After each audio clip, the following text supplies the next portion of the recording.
That was beautiful, Martin. Hello and good afternoon, and welcome to Noonday Meditation and Contemplative Prayer Power Hour. My name is Martin Coward. I'm a spiritual teacher, and I'm a prosperity and mindset coach working largely with gay, transgender, and bisexual business leaders. And we've been gathering in this virtual sanctuary since March of 2020. It was a refuge for all of the crisis in the world brought on by the pandemic.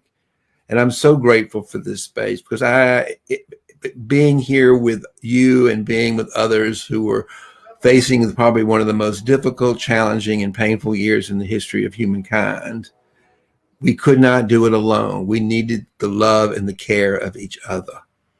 And that's what we did. And that's where we're here. And I know that for me, none of us are the same as we were when we started this back in March of 2020. We were all different. In some way, we've all been transformed by this big pandemic, by this big timeout. And I know for myself that I'm a much more open, loving, compassionate man than I've ever been, realizing that the truth is that the key to success and the key to wealth creation is in self-love and self-care. So that's what we're going to talk about. That's what we've been talking about all month. We've been talking about and celebrating coaches and caregivers, people who realize and recognize that true joy and happiness is in serving others and making life better for others. And I know it's true for my guest, Greg Johnson, who's about to join us today. He's an interfaith minister. And I met Greg just a few months ago when he joined our Facebook group, Financial Heart Space for Gay, Transgender, and Bisexual Men.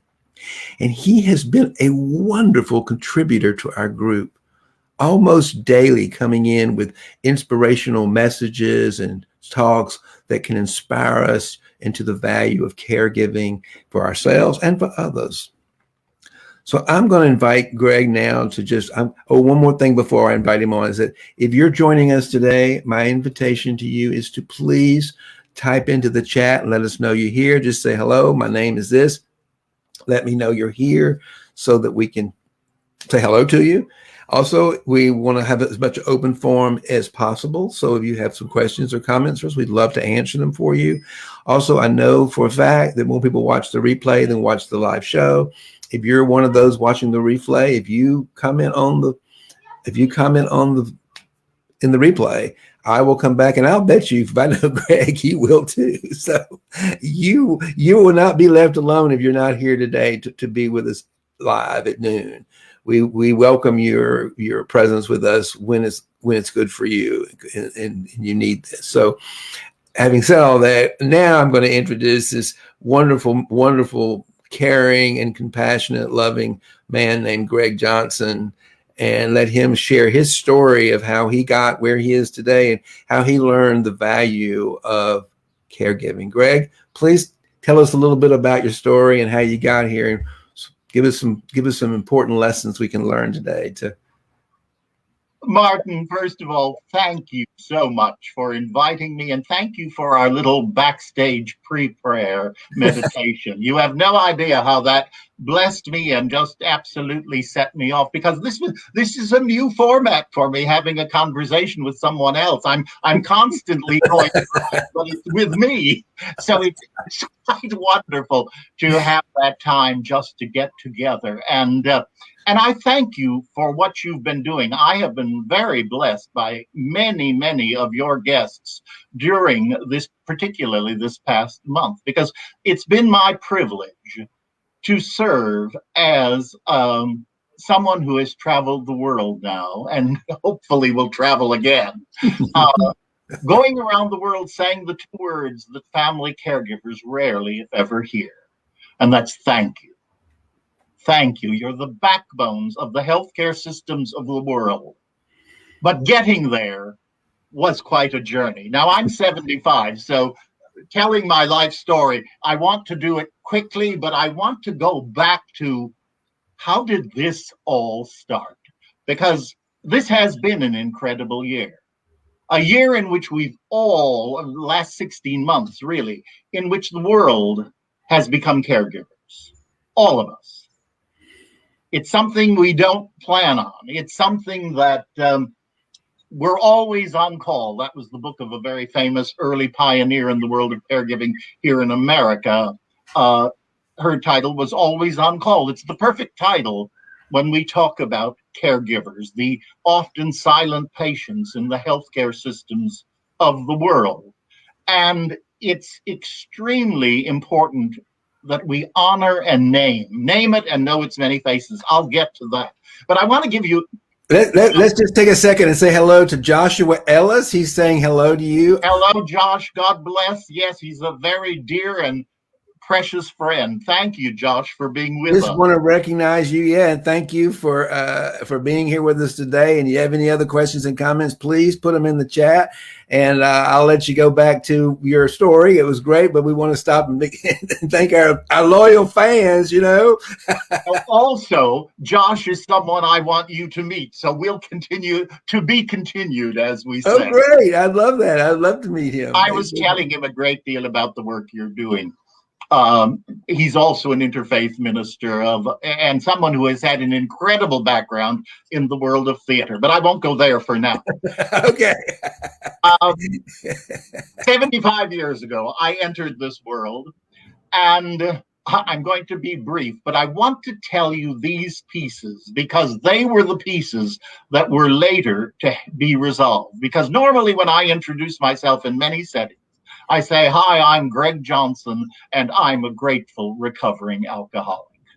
Those two pieces were not considered gifts, me and being an alcoholic. I didn't originally think it a blessing. I do today, and I'm very grateful for it. But I was born out in the Midwest. And when I was born with a form of polio, so I didn't really walk well. This is back in 1940s. And I had a father who had just come back from the war, and I suddenly appeared, and he wasn't ready to be a father. It's a situation that was later to be resolved, and the greatest gift I had was to, as a minister, bury him. But when we began, I was told I was a mistake and unwanted. And that was very confusing to a child who already didn't walk and fit in. Until I was 3 years old, and they helped me, they wheeled me literally to the piano, and I played for the first time, probably a piece no more difficult than middle C, counting back and forth. But they applauded and they loved me. And that was to begin a dichotomy that would play out in my life. Also, because of that relationship, out in the Midwest, one always is often, I should say, very active in their church. And so early on, I felt I didn't have an earthly father, but I did have a heavenly father. And that brought about two callings to me very early on. One that I wanted to sing and I was to play and to conduct and that sort of thing, but also that I wanted to be a minister. And that continued in my life. And then I became a teenager and I would go to the movies. Well, when I went to see Tarzan and Jane didn't do anything for me, but Tarzan certainly did. And I think there may have to be an adjustment to my career path. But I went on to college, and all through that period, I knew I was gay. There was no question. You see, I had been all my life. I don't ever have a coming out story because I don't think I was ever in the closet. Because you see, I was gifted. I was talented. He's an artist. All of those loving things that my grandmothers surrounded me in. And I performed, and the people loved it. Remember, Liberace, whom I knew well, came from Milwaukee. So what can I tell you? Anyhow, I did my undergraduate work, and blessedly, my voice teacher at college was very close with the chairman of the voice department at Juilliard, and I found myself out in New York where I suddenly said, I'm not alone. There are other people like me. This wasn't Racine, Wisconsin anymore. Now, I'm going quickly, but the I came out here to New York, and I came out to do my graduate work. It was at the time of the Vietnam War. All of those sorts of things were going on. And I did a program at Union Theological Seminary at their School of Sacred Music, along with Juilliard. They were all together. I mean, so long ago, that was way uptown. At the same time, I was to meet the man who was to be my husband for 41 years until his death 10 years ago. And Joe and I were blessed. We had 41 incredible years. But again, that certainly changed the pathway to this calling that I felt for ministry. And yet that calling was still there. It kept getting to me. And at the same time, Joe, being very practical, said, well, how are we going to, so what are you going to do now? You have these degrees. How do you make money with them? Joe had no real concern about theology or the arts in the more classical sense. So how do you make money doing this? Because I was going to pay the rent too. He said, why don't you get involved in tourism? He was in travel. Well, that was part of God's plan, because I got involved in tourism. I ended up going into business for myself with degrees from these wonderful schools. I go into business knowing nothing about it, except when there were no money in the checking account, I knew I did something wrong. But the gift was God had a plan. There were people he wanted me to meet. The ASEAN world was just happening, the Association of Southeast Asian Nations. And throughout that period, there were 6 countries. I ended up with 6 offices in 6 nations over there. We were to end up with offices as well in London, in San Francisco, and in Los Angeles. Plus, of course, the home base here in New York. And it was about connecting people, doing something that I love, putting people together, connecting people engaged in business. And I was learning through this, and I was drinking through this. I am an alcoholic who loved to drink. I'm not one who says, oh, I didn't. But as time went on. I did too, by the way. Oh, good. It was to gift me my alcoholism with the longest journey of my life. I have been around the world over 100 times, but the longest journey of my life was from here to here. As people began to say, Greg, you really need to look at your drinking. And I thought, well, I've been looking at it. I'll have another. That was my way of looking at my drinking. But I began, and I did something that is a microcosm of this journey. I began to say, yes, I've got to take a look at this. So what did I do? I did what I had done all of my life, being an academic. I went to the library, I took out every book on alcoholism, I came home, I put the books down, I made a picture of martinis, and I read as I was drinking. Now, because I have the artistic mind, all the words stayed, and I could talk the talk beautifully. I finally decided I really do need help, and that was a huge step for me. And so from 1983 until 1986, I like to say I auditioned for AA, which meant I went to 7 rehabs. I thought really, as anyone who's in the 12-step world knows, there is the chapter that begins, rarely have we seen a person fail. Well, I thought my name was going to be rarely, because I seemed to be failing each time. Until I went to a detox, one of the last on that journey.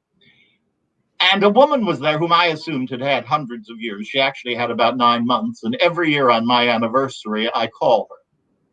And I, of course, arrived very drunk and very grandiose. And I'm babbling away everything that you've ever heard about alcoholism. And she looked at me. And I can see it to this day. It was the beginning of the journey, the beginning of breaking of the ego. She said, you know more about alcoholism than I am ever going to know. But she said, you're drunk and I'm sober, so shut up. How could she talk to me like that? Well, thank God she did, because it registered.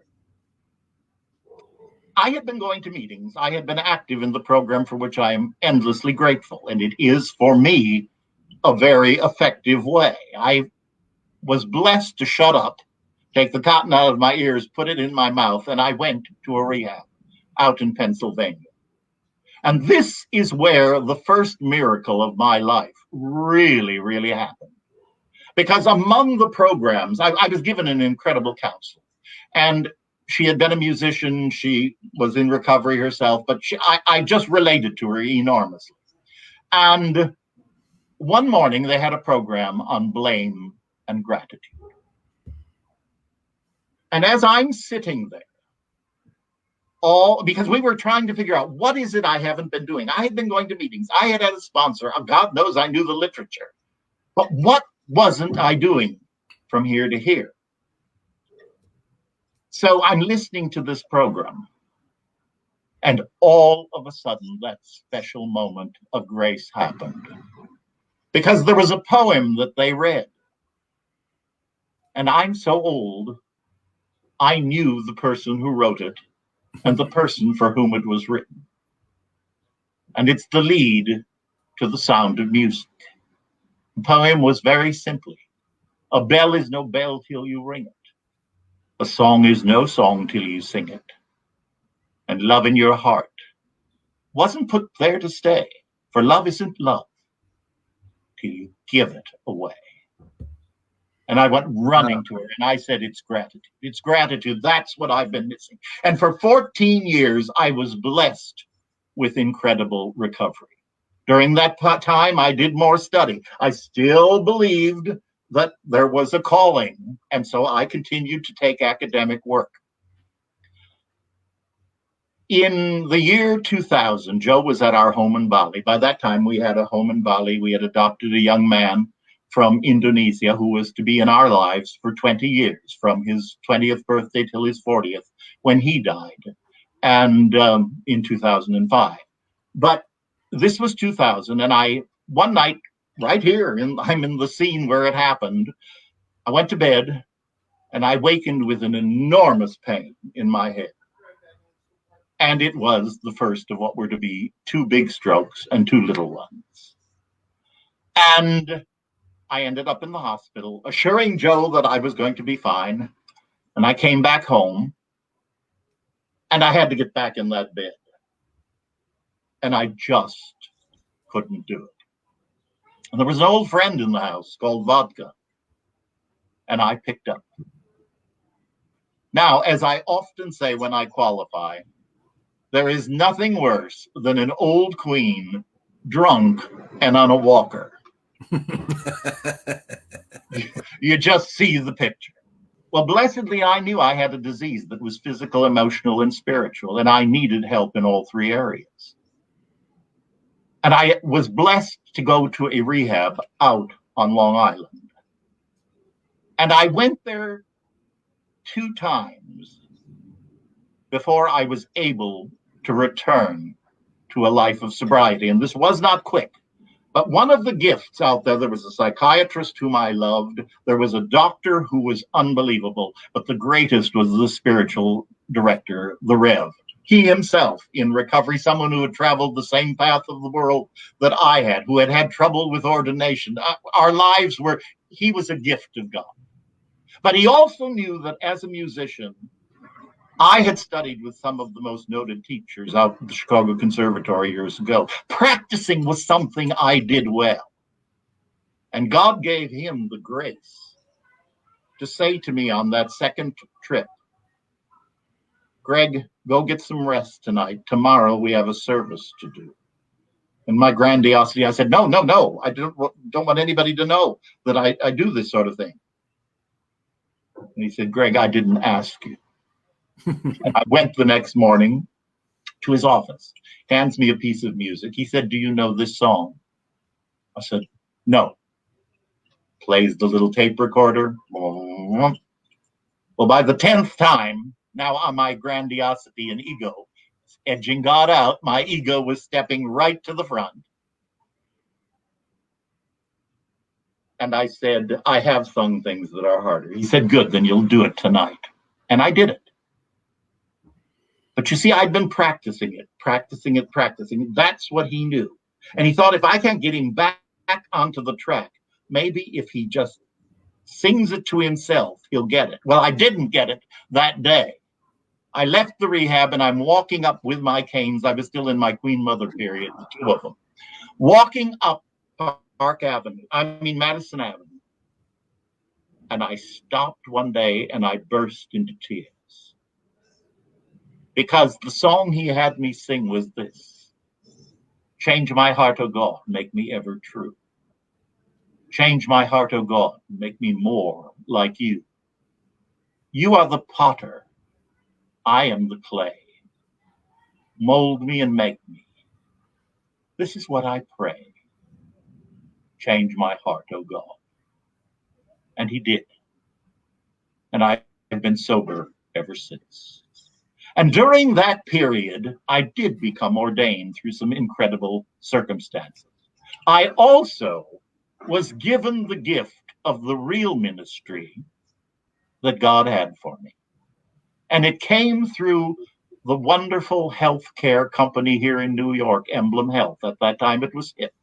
The chairman of the board, whom I had known, another clergy person, took me to lunch and said, Greg, we're really interested in bringing awareness to the silent patients, the family caregivers. For you see, in healthcare, it's a three-legged stool. Somebody's sick, the care recipient. The professional caregivers, doctors, there's anyone who's paid from the highest amount to the least amount. But that third leg is the one people do not pay attention to, and that is the family caregivers. And I was asked to bring attention to them for our employees, for the members, and the world at large. And God blessed me, because I started that project, and now I have the privilege of serving as the chief advisor for family caregiving to the CEO of EmblemHealth.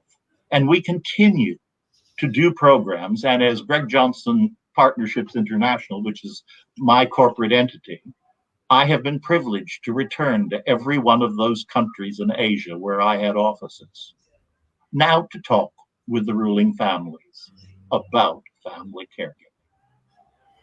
That is absolutely wonderful. What a wonderful story. And I want to just go back to what a lot of people don't know about the 12-step recovery program. I mean, I base all of my spiritual teaching on that program, because what it really is, it is 12 steps to enlightenment. Absolutely. It is 12 steps. It is a process of enlightenment. It's about, I mean, alcohol is a symptom of our narcissistic needs to be important. Precisely. And to feel good about ourselves. And so we're stuck, I would say, in the ego shadow part of ourselves. We're not even aware there's a higher level of consciousness that's really more alive in us than this, because we drunk so much we can't feel it. So Bill Wilson, the founder, he had this, it came out of the Oxford movement, as you probably know. Exactly. And, yes. And he had this moment of enlightenment. And that's why he shared it. And it's helped. But I'd like to just hear, from your perspective as the interfaith minister that you are, just a few minutes about AA and the 12 steps as a spiritual practice that could be, for me, I won't go, I'm running out of time, so I won't go into my story about how, for me, my AA sponsor said to me one time, I wasn't sober after I'd been sober. I said, I haven't had a drink in years. And she said, it's not about money, alcohol, Martin. It's about money. You are obsessed with money. And my fear over money was what was killing my business. And she took me through the 12-step program, not about alcohol, but to get over my obsession with money. And when we began to unpack my family history and see that my great-grandfather, who was one of the wealthiest men in the South, shot and killed his brother over money. My grandfather, his son, who went to college in the Stutz Bearcat, ended up committing suicide when he was in his late 60s, broke. And my mother and father argued about money more than anything else in the world. So the trauma around money, it just terrorized me. So I needed to go through those 12 steps of recovery to get over that trauma of money and get over and it worked. I mean, it really did work. But I'd like to hear your comments on it as a spiritual journey from your head to your heart, the hero's journey. It's something I could not agree with you more. And I have done more fifth steps in my life, which is just what you're talking about. Fortunately, we have the 12 steps, and it's been my joy to walk with many people through it. Because if there's one thing you hear in the rooms of AA, it's not only the rooms of AA, but in other places as well, people who have been wounded by somebody else's religion. And it's not the fault of the divine. AA gently allows us to walk through that. And in all of my work in family caregiving, I always talk about the 12-step words, God, as you understand that word, or don't understand it, wherever you are, because we are all sacred beings. Where we get into trouble is when we start with the dogma and the theologies, and we want to fight.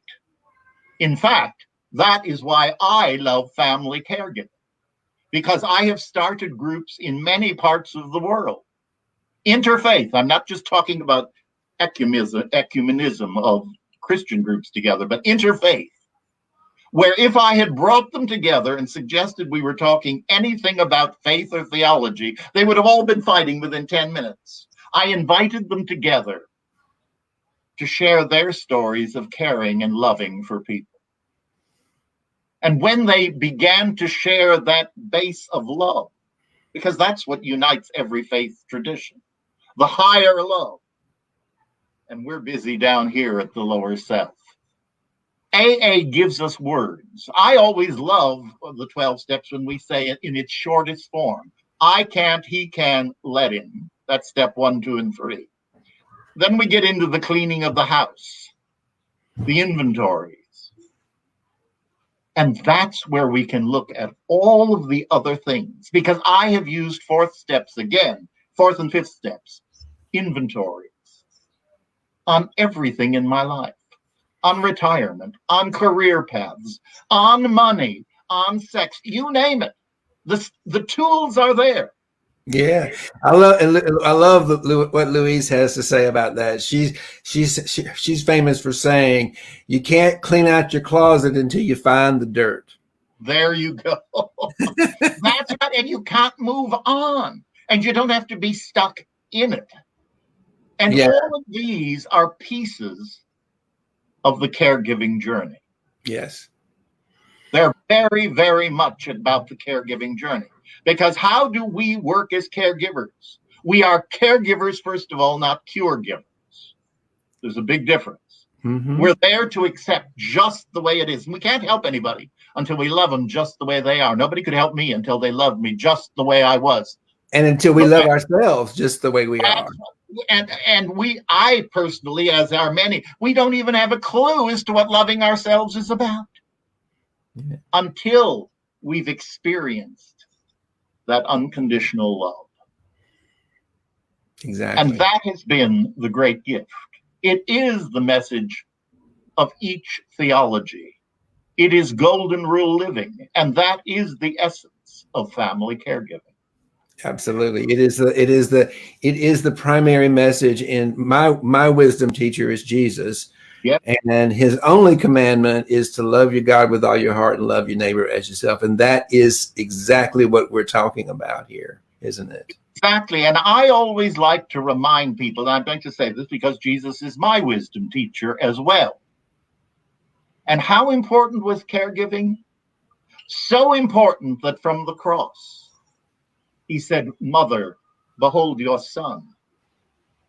Son, behold your mother." That's caregiving from the cross. My answer is, can we do less? Yeah. Powerful words, my friend. You're raising my vibrational level just to hear them. Bless your heart. Well, it's always blessed mine, and I have shared it so many, many times. No matter what Jesus may mean to a given person, a wisdom teacher, a theological, a historical person, the fact that those were words from the cross. Wow. He also said the last thing he said was, "Forgive them, Father, for they do not know what they are doing." And I like to interpret that as a shadow worker, that we don't blame the shadow for being dark. The shadow parts of ourselves and the shadow parts of the world are its nature to be dark, and the negative of the light. Instead of blaming it and getting angry at it for its nature, open our hearts and love and care for it, and it will dissolve. Exactly. And I love what you just said about open our hearts, because so often when people come to me and say, my heart is broken, I say, thank God. Right. And they look at me like, I'm this unsympathetic person. I said, you're not. Your heart is broken. It's broken open to the next level of expansion. That's exactly right. That's exactly. And you know what time it is? It is 30 minutes. Time to get into that spiritual space. Time to get in and tap into that divine nature we have. And so I'm going to ask you to be my meditation student today. And I do a form of meditation you may be familiar with. It's called centering prayer. It was introduced by Father Thomas Keating about 40 years ago. And it's the simple process of just getting still, letting go of every thought and belief and opinion we have in our head, with using our breaths to begin to focus on just the spaciousness within ourselves, that infinite love energy that we can sort of bring present into the moment to empower ourselves and allow that part of us to actually drive our day. That's where our power is. And that's why this is always so important to me to bring this. And as I don't think I've told you, but this is the last day it's going to be broadcast under this name. As of Friday, I am reformatting it a little bit, and the new name is going to be the Business Leaders Power Hour, because I think it's so important for business leaders today to begin to lead from the heart, and for their success, for their own success, and for the success of the world. So, and that's why I think it's so important. And if you look at all of the major, most successful people in the world, Oprah Winfrey, Ray Dalio, who's a multi-billionaire hedge fund driver, and even Tony Robbins, they all will teach you that the key is through meditation. So I'm going to teach you all. If you'll be my student today, I know you probably could teach me, but today I'm going to you can sit back and you can just be still and let me guide you through a meditation. And we're going to teach the world how to meditate today to get back their power. And so just the invitation is just to begin to quiet. If you meditate with your eyes open, leave them open. If you meditate with your eyes closed, close your eyes, and just sit up tall like a proud human being. Big, beautiful, proud gay man. And just begin to breathe. And we're going to do something called conscious breathing, which is exactly like what it sounds. It's going to focus the mind on the breath. And we're going to do a little reverse engineering to slow down the thinking. People sometimes think, I can't meditate because I can't stop thinking. Well, you can't stop thinking. Nobody can stop. Maybe if you were a guru and you've been on the mountain for 50 years, but we don't have time for that. But you can slow it down.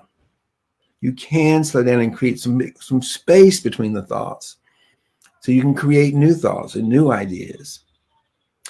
And when we're thinking, our tongues are vibrating. And if we reverse engineer it and we consciously with our breath slow down the tongue, we will slow down the thinking. And this is how I like to do that. I take the tip of my tongue and I rest it on the roof of my mouth, just behind my front teeth. And I just rest it there as an anchor. I slightly part my lips and I relax my jaw. And I just breathe and I become focused on the soothing and the massaging of my tongue with my breath. Just try that for a few minutes. Just make your primary focus right now to use your breath to massage the tongue and slow down.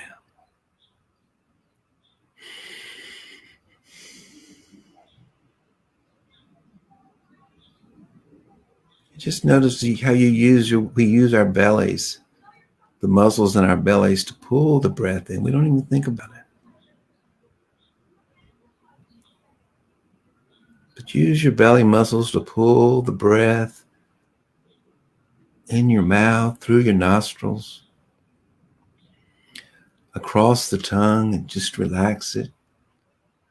You might want to open up and expand the area around your heart to create more space for love and more space in your heart. And then use that belly muscle to pull the breath more deeply inside of you, to anchor yourself, to anchor spirit, and to align your body and your mind with the divine within. And just allow yourself to become even more still. We're going to do 3 big belly breaths to remind ourselves and to pull the breath more deeply inside ourselves. As soon as I set this timer,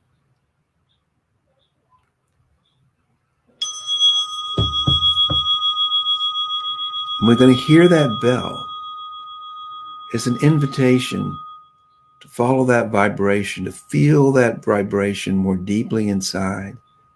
And we're going to also hear it throughout the rest of the meditation, occasionally as a wake up. Because sometimes when we're meditating, we can go down a rabbit hole with a thought, opinion, a judgment, a story, a worry. And the bell wakes us up from that.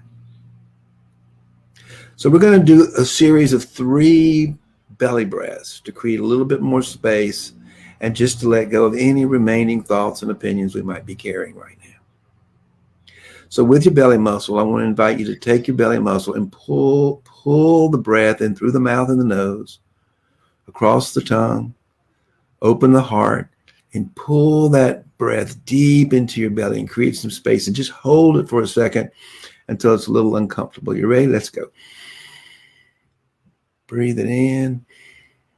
Use your belly to pull it up and open it up and expand it a little bit more. Get a little uncomfortable, as it always is when you're holding on to too much nonsense. And just let it go. And as you let the breath go, consciously let go of every belief, every opinion, every judgment, every story you might be having about me, about Greg, about the show, about yourself, about the world. Hold on to nothing. And just fall back into the spaciousness of infinite love. We're going to do another belly breath to create just a little more space. So again, with the belly muscles, pull the breath in through the mouth and the nose. Massage the back of your tongue, open up your heart, and pull that breath deep into the belly as an anchor. Ready? Let's go. Expand that belly open, pulling it in nice and slow, pulling it in, creating as much space as you can. Hold it for just a second to create a little bit of discomfort. And now gently just release everything. Soften the mind, soften the belly, soften the heart, and just relax and be still and fall back into the loving arms of the divine mother that made us. That divine mother, that divine creative energy that's your essence. Allow that to be present and be with us right now. And we're going to do one final belly breath, and then I'm going to be silent for the rest of the meditation, except for the interval bells, which are there to wake us up from our thinking and our talking and our sleeping maybe, so that we can reset and fall back into the loving arms of the divine mother within ourselves. Ready? With your belly muscles, pull that breath in through the nose, across the mouth, in through the mouth, across the back of the tongue. Open up your heart and pull that breath slowly and deeply into your belly as an anchor. There's a place to hold open and align your heart, your mind, your body with the divine within.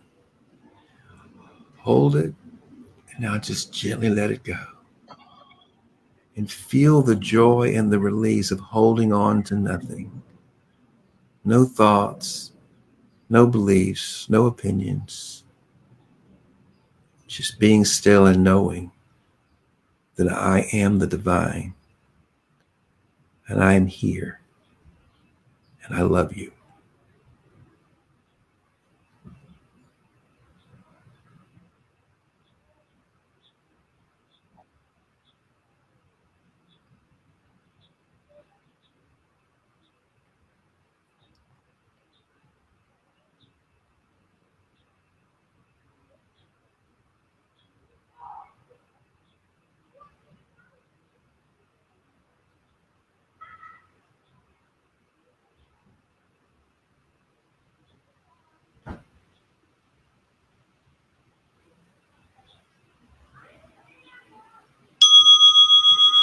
There's that interval bell I told us about, that sweet little interval bell to wake us up from our thinking, our planning, our worrying, our sleeping. And the invitation is to thank that brilliant mind for all the work it's doing, and then just let it go and fall back into the infinite love within.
And there's that wake up bell again to wake us up from our thinking, our planning, our worrying, our sleeping.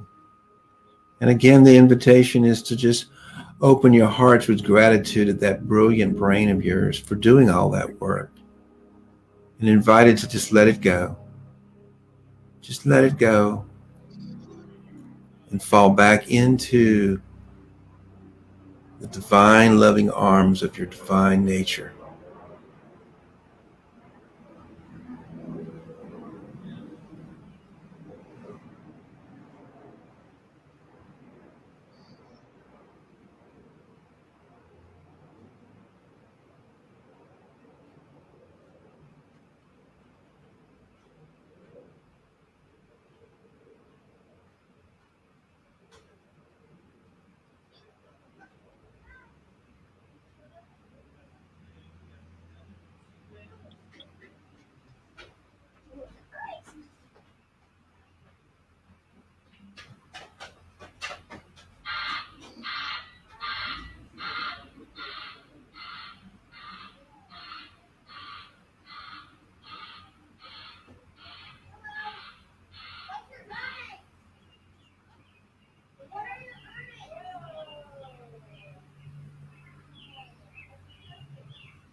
And there's our final bell to bring us back into this reality, the physical world. How are you feeling, my friend Greg? Very grateful. That was wonderful. Thank Thank you. It's you. something I do regularly, so it's very special. Yes, it is. It's like creating space for the divine. People tell me sometimes, says, I can't meditate. I find it boring. And I'll say, well, what part of you finds it boring? Your ego or your heart? Absolutely. In which do you think you're going to, how are you going to be more successful if your ego's driving the bus or if your heart's driving the bus?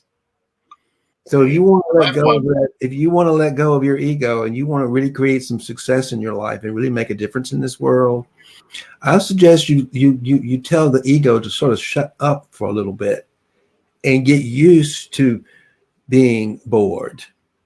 Because once you step into this and you really experience it, I don't find it boring for a second. Not at all. And one of the things that you talk about grateful is I have something, a little mantra I have when and I do live, because I've been practicing meditation for over 40 years and in this format of some kind like it. And so I spend as a mystic, I spend most of my time in that connection with the divine. And I feel I know when I feel separated. But there are times when I really want to experience the moment a little bit greater, a little more excitement. And I will consciously think, Martin, quit thinking about gratitude. I want you to really feel gratitude right now and just turn the knob to the highest gratitude setting you can find right now and open up your heart and just feel gloriously grateful for just being alive. And there comes the abundance from God. And there comes the abundance, and there comes the truth, and there comes everything we need to create a fabulous, fabulous life beyond any of our imaginations of the ego thinking mind, because it just can't even understand. It cannot create. It's not even intelligent, but it's very clever. It tries to copy us and it tries to sneak its way in. So I just love the fact that we do meditate, and that's why I bring it to the business community, because in this new world we're moving into, where we're creating social structures and economic systems for the benefit of everyone, not just a few people who want to take advantage of others. That because we're actually moving into the caring era of humanity. That's what we would say, the loving mother, the divine presence which cares. Yes. Then corporate leaders who want to survive and who want to thrive in this new world better learn how to meditate. Well, and I have just a little coda for you on that. It's something I've been working on in several different places, and the welcome to having caregiving brought into the corporation is incredible. Starting support groups, often through the ERGs, the employee resource groups, because corporations are more and more developing these ERGs, which would be a gay group, a Black group, a Hispanic group, an Asian group, a women's group. Disabilities group. You name it. And the gift is, because they're united in one common denominator, then you can have a support group where people begin to be their complete, authentic self.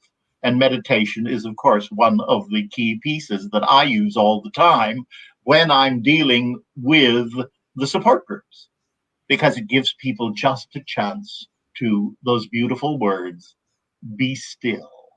Be still and know that I am God.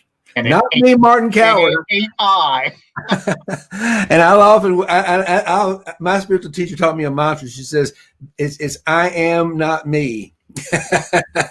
Because sometimes the me part gets confused. It wants to be, it's God, but it's very clear it is not. It is I, not me. And it is I that loves to meditate, and it's me that gets bored. Now, one of my, with Ian, one of my favorite things, I often use it in a talk, is if we take the word illness and remove the I and put we have wellness. Yeah, I've never thought about that. That's a one. I'll never forget that now for sure. I love it because it's the we. It's the we. We're going into the we world. We are that old me way of living. That's all. I mean, just look at the government we have today. It's all about care. Exactly. It's all about a government that actually cares about the people it's governing. Well, and you feel better. That's an important thing that you've just said, and I don't want to get political, but this was a shocker to me yesterday. I just out of curiosity researched the number of people, because for you, Martin, and me, and a lot of our audience, this is the second pandemic that we've lived through. Right. All right. But before that, we're celebrating Memorial Day today. According to the statistics, 419,400 soldiers were killed. It is now in 1 year, 690,000 plus who have died from COVID, with a government that didn't care. With a government that didn't care. But those days are gone. They are, and thank God for it, because we lived through that with AIDS. We did through that with AIDS. And that's when I first fell in love with Dr. Fauci, because he was the one that stood up and spoke truth to power about the AIDS pandemic, and he's doing the same thing now. So I have fallen in love with him. So we're about out of time here, and I want to make sure we give you a chance to tell people how they can get in touch with you. And I know you've got some free programs that you want your people to know about. So tell us a little bit about what's going on, what free things you can get from you today. And because I love free stuff, and I'm going to announce something free in a minute myself, and how people can get in touch with you if they want to get to know you and find out more how you can learn about caregiving. Absolutely. On Facebook, it's Gregory Johnson. Just follow me, and we have many programs. The YouTube channel is Family Caregiving with the Rev, and there are hundreds and hundreds of programs, including a recent program that I did, a spiritual toolkit, which involved prayer, meditation, surrender, forgiveness, and gratitude. And then we also have the You Are Not Alone series, which is an 8 series, which I call Caregiving 101. All free and all available. And if you go on my, if you would like, the email that I can be reached at most easily, and I can say on air, is Greg Johnson at GJP-international.com. And I'd be happy to send you a copy of this book, Care for the Family Caregiver, A Place to Start. And I have it in English, in Spanish, and in Chinese. Well, thank you for that wonderful gift. That's wonderful. Thank you for that. Yes. And if you can't remember his email address, I'm going to give you all a little hint. He's easy to find on Facebook, and just send him a direct message and just say, I saw you on Martin's show and I want a copy of that book. How do I get it? And I bet you he'll tell you how to do it. Amen. Be delighted to do it. Thank you, Martin, so much. God bless. You're so welcome. Now, let me just take a few announcements here. And here's somebody just said, I don't know who they are, but they just said, thank you. Thank you, LinkedIn user, for being here. I'm so glad you were here, and great for you to join us. And I hope you'll put your name in the chat later, so we'll know who you are, because it's nice that you're here. Yeah. But I want to announce something free. I just opened up today the registration to my 5-day live webinar. It's starting on next Monday. The name of this workshop is called The Real GBTQ Business Leaders Training Adventure. And it's going to be 3 days of less than an hour a day from 1 o'clock to 2 o'clock. And on the first day, we're not going to do any spiritual bypassing of the stuff we don't like. The first day, we're going to get right into it, and we're going to look at our past, and we're going to find out in our money story, why are we afraid of money? What are these things we hide, repress, and deny about ourselves? The parts of ourselves we don't like, and we're going to learn to like those parts of ourselves. Because if we can learn to like the parts, that's what shadow work is. It's learning to love the parts we don't like. Then we become more whole and complete, and then we have freedom. So that's day 1. In day 2, we're going to go back into our hearts, and we're going to find out, what is it we're here for? Now that we know that we're whole, complete, loving, and this is for gay, this is for gay, bi, transgender business leaders. So we're gonna go in and say, now that I know that I am a loving, powerful gay man, what am I here to do? What is my mission? What is my mission? And then on the third day, we're going to look at, well, what is in the way? I know who I am, and I know it, and we're going to do a little problem solving. We're going to do those 3 steps we just talked about. We're going to look at, I've created this problem for myself. I've created this, and I don't know how to solve it. But I know there's a power bigger than me that can help. So we're going to get really clear about, I'm going to take you through my new problem solving workbook. So we're going to own the problem. We're going to identify what the problem is and how we created it. We're going to look at the part of ourselves, our shadow that created that behavior. And we're going to do a little prayer called the surrender prayer to let it go. So I'm going to teach you a technique that you can use to solve any problem. And it's a live transformational experience. It's going to be over 5 days. And so there'll be replays, so you can watch the replays in case you can't come at the live time. And I'm going to be just as involved in the replays as I am on the live show. Because I really want you, the business leaders, are going to take this world to the next level, to the new we world of caring for others. And I'm going to show you exactly how to do it. And but more importantly, I'm going to show you what's in the way. Because you cannot spiritually bypass. You can't do all this sort of like surface level manifestation junk and spiritually bypass the parts we don't like about ourselves. We have to learn to love and bring those into our arena like little babies. And once we do, we have freedom to change the world. And that's what the workshop's about. So there's a link not too far from this video that takes you right to the registration page. Go in and register right away because I want you there.